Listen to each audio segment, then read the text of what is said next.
Hi guys, it has been such a long time, and what is this? Cat party now? It wouldn't be me if I didn't just have a little party of cats hanging around me, right?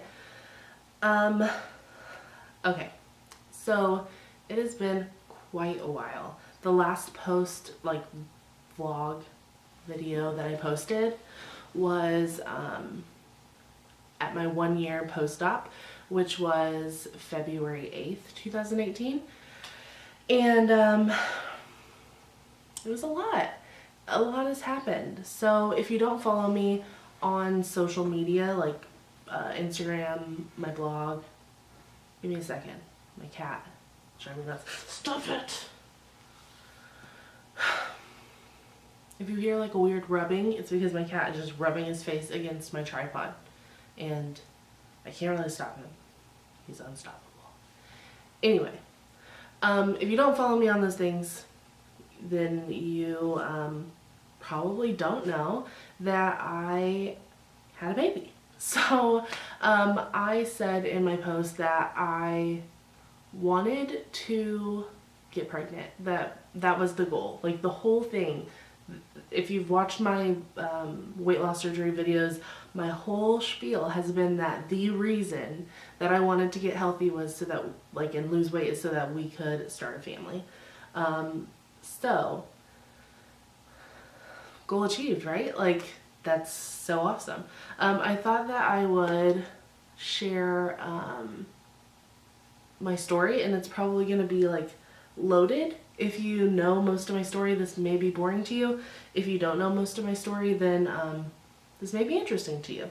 If you are someone who has PCOS, who has recently had a weight loss surgery and wants to have a baby, who's dealing with infertility and is trying to think of ways to go around it and have a baby, this video is probably going to be one that you'll want to stick around and watch. So I'm going to start at the top, and I have notes. These are not it. Let me get to the notes. I have notes because that's how I roll. I don't want to miss a thing, but I'm not going to like read off this. It's more of like an outline. I just want to make sure that I start at the top for you guys so I can fully explain my whole situation and how I ended up getting pregnant with PCOS post weight loss surgery. So I'll begin with my background with PCOS. I found out I had PCOS about 10 years ago. At the time I was dating a guy and we were very serious, but the talk about having children had only been in passing. We hadn't really talked about when we would have kids. We had talked about like in the future we both knew we wanted kids, but was it with each other? Maybe not. Anyway, it made me think after being diagnosed with PCOS, what does my future look like? And am I going to have kids with this guy? Because I need to kind of figure my life out. And about a year later, broke up with that guy. Wasn't that guy that I was going to have kids with, and I am perfectly fine with that. Great guy, not for me. So I back then, decided I would take charge of my health. And I think my timeline's a little off. I think it was more like 7 years ago. Yes, 7 years, not 10. Feels like 10, but it was 7. So I decided to take charge of my health, and I really started trying to lose weight, which is nothing I had done before. I knew that I was getting bigger and getting bigger and getting bigger, and I wasn't really changing what I was doing. I wasn't eating more. I wasn't necessarily binging more or less. It was just that I was not maintaining my weight like I had in the past, and I kind of chalked that up to the fact that I was getting older. So 7 years ago I was about 22, and I just figured I'm not a teenager anymore. I'm just gaining weight. What can I do? Nothing really. So I just went about my life. So after the diagnosis and talking with my doctor and figuring out that I did have hormone imbalances, I had every symptom of PCOS you can imagine. Hair everywhere, and I still have hair everywhere if you're wondering. Losing my hair, up here, but gaining hair everywhere else, of course. Weight gain, hormone imbalances. I was not having periods. I was put on medicines to make me start periods, but I was like, I don't want to have a baby right now anyway, so I'm just not going to take this medicine and not have a period. And I was just really up in the air. I was trying to lose weight. I wasn't trying to lose weight. I was caring about my periods. I wasn't. It came to a point where I was worrying about my health because I knew that I wanted a future and children, but I wasn't ready to actually make that click in my mind that that's what I was working toward. I just wanted to maybe look better or feel better, but not that in the end, ultimately, I wanted to have a family for this to all make sense, right? So, fast forward a few months after I broke up with my boyfriend, I met Brett, my now husband, and instantly with him I knew that there was something really special and that I wanted to have a family with him. So to me, it made sense. I had lost about 60 pounds. He had lost like 100 pounds. We both had problems with like overeating in the past. We had both lost some weight. We had a lot of similarities that meshed well together, but can also be a detriment together because we both enjoy casually going to restaurants and things like that. So I would say for the next few years, while we were engaged in the first year of our marriage, we both yo-yoed a lot of weight. We would go on times where we would be eating really healthy and we would lose weight, but also times where we would be really indulging, going to our favorite restaurants, you know, having nights at home where we eat a full pizza or two or whatever we were eating. And even though I knew that we were going to have a family someday, I wasn't fully thinking that. So somewhere in this time, he and I decide like, hey, let's try to make a baby. All while I still am not having periods. But we like loosely try, and then we realize quickly like, hey, this doesn't make sense because you're not having periods, so that means something inside of you isn't working and we need to figure out how to fix it. So for a long time, I tried to fix it myself, and I tried to lose weight, and I would be able to invoke a period every now and then. If I lost, say, 10 to 15 pounds in a month, then the next month I would get a period. And that made me realize that my weight really was a big struggle and what was going on with my body. So, I actually had a few doctors recommend a weight loss surgery years before that, and I was like, no, that's like the easy way out. That seems really scary and I don't want to do that. And then the more and more we got further along and I was getting older and thinking more about I actually want to have a baby, the more I started thinking about it. And then one of my friends ended up telling me she was having the surgery, and it was mainly for the same reason. She wanted to have a baby. She needed to lose the weight to do so. And it clicked in my mind that the doctors were onto something. That could be the thing that I do that gets me to a place where I can have a baby. And to be honest, weight loss surgery was cheaper, quicker, less emotionally draining than in vitro or adopting or something else. That's just not my journey and my path that I wanted to take at that time. So my company, actually, our insurance covered almost all of my surgery. It was like a $70,000 or $80,000 surgery, and I think we only ended up paying for $3,000 or $4,000 of it.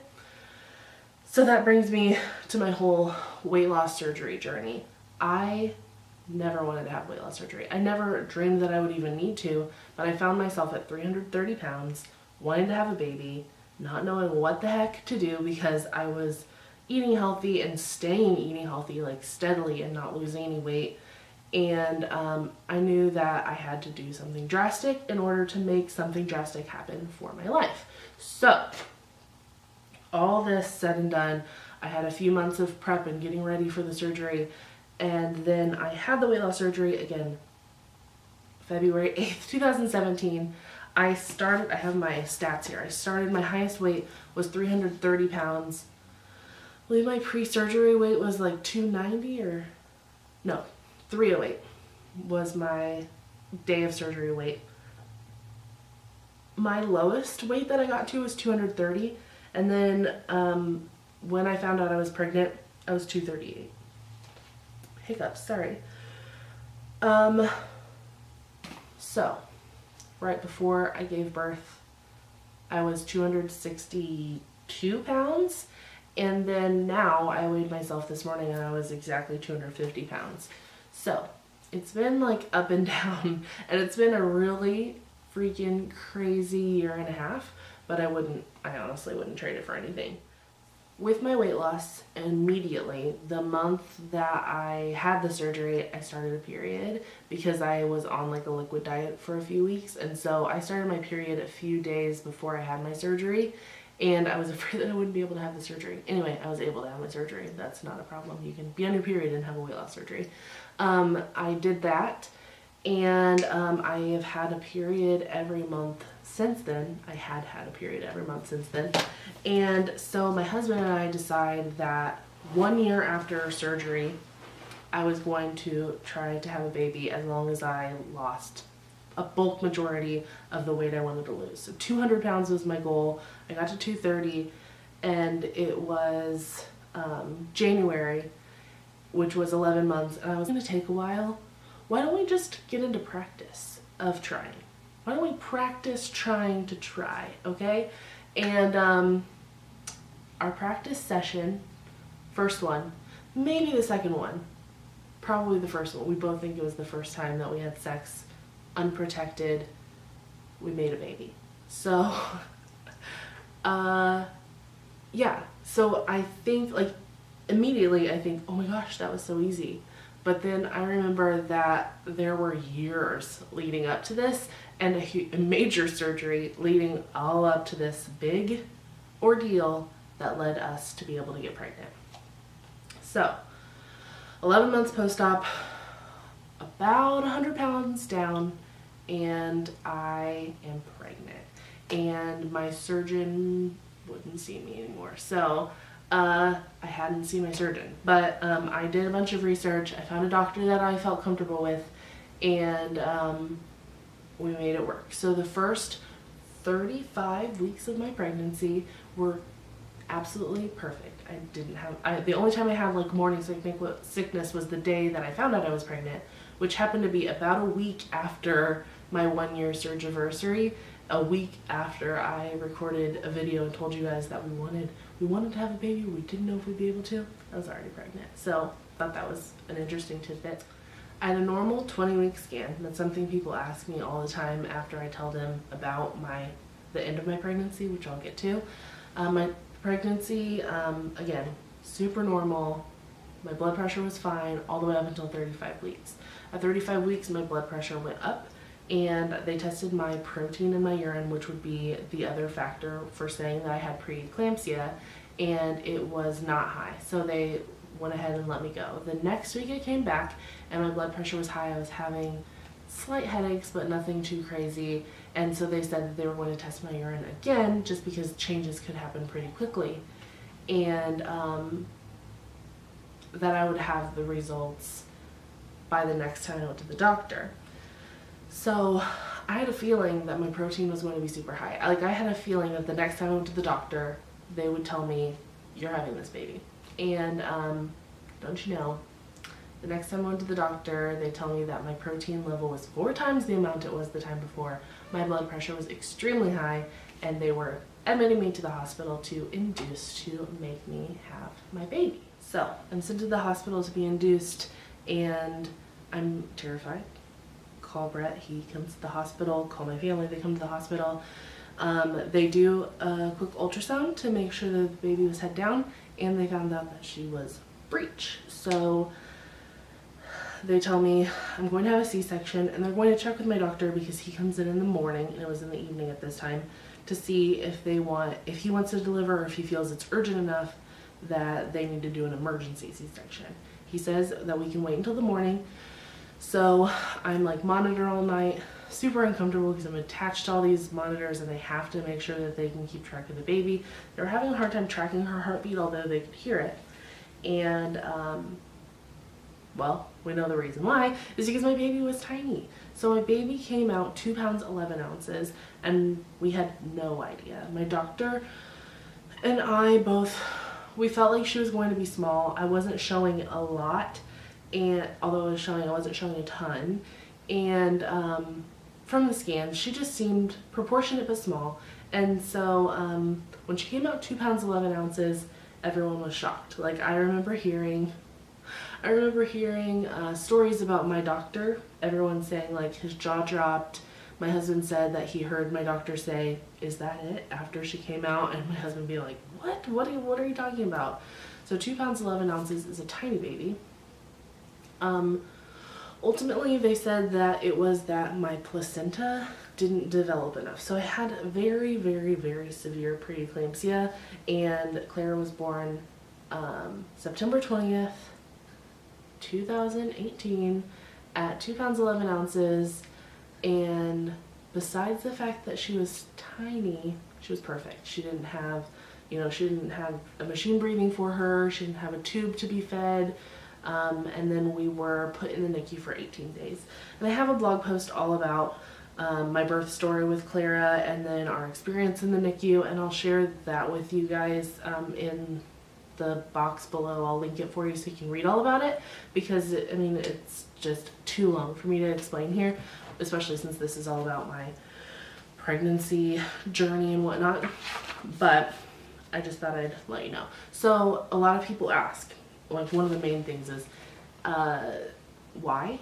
And it's just because my placenta didn't develop enough, and the doctor said that it could be that I wasn't able to get enough nutrition because of my surgery, but I know from the fact that I was able to gain weight before that, and the portions that I'm eating are like a normal person at this point.